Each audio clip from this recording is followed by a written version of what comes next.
Allez, faut y aller, Marc. Une autre journée.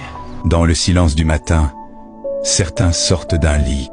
Lui sort d'un siège de voiture. T'as l'air rincé, toi, t'as pas dormi ou quoi? Si, j'ai dormi un peu. Faut que tu lèves le pied, t'es toujours le premier arrivé, le dernier à partir. Bon, on y retourne avant que le chef nous tombe dessus. Sur le chantier, il sourit, il plaisante. Personne n'imagine la vérité qu'il cache derrière ce regard fatigué. Julien, c'est pas contre ton ami, mais il est où là? Je sais, je vais lui parler.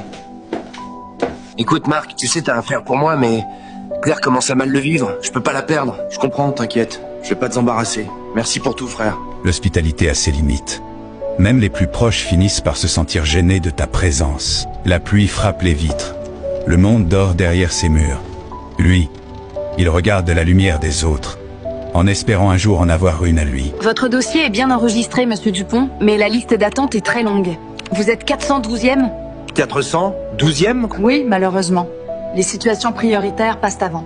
Je travaille tous les jours, madame. Je suis pas prioritaire, mais je suis pas invisible non plus. Les formulaires, les promesses, les listes d'attente infinies. On lui parle de priorité, mais sa vie, elle, n'attend plus. Tu manges toujours tout seul, toi, t'es un mystère. Je fais pas exprès. J'aime bien le calme. Bah, t'en as du courage. Moi, sur mon canapé, je crève. À midi, les rires des collègues couvrent le silence de sa solitude. Il mange vite, sans dire qu'il n'a nulle part où rentrer. La nuit tombe, glaciale.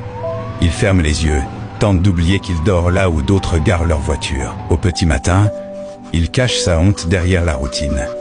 Un peu d'eau, un sourire forcé, et la journée recommence. Marc, je peux te parler 2 minutes? Oui, bien sûr. Écoute, je te vois tous les jours arriver avant tout le monde, toujours propre, toujours carré. Mais je me demandais, t'habites où, toi? Dans ma voiture. Quoi, soit? C'est pas normal, ça. Eh oui, c'est ça, la France. Tu travailles, tu payes tes impôts, mais pour avoir un toit, c'est un autre combat. Écoute, Marc, j'ai une petite chambre chez moi, au-dessus du garage. C'est pas grand, mais tu seras au chaud le temps qu'on te trouve mieux. Je veux pas déranger. Tu déranges pas. T'es un bon gars. Et personne mérite de dormir dehors quand il travaille. Un simple « t'habites où ?» suffit à briser le mur du silence. Parfois, il suffit d'un regard pour que l'invisible redevienne humain. Et puis, il y a ceux qui tendent la main sans juger.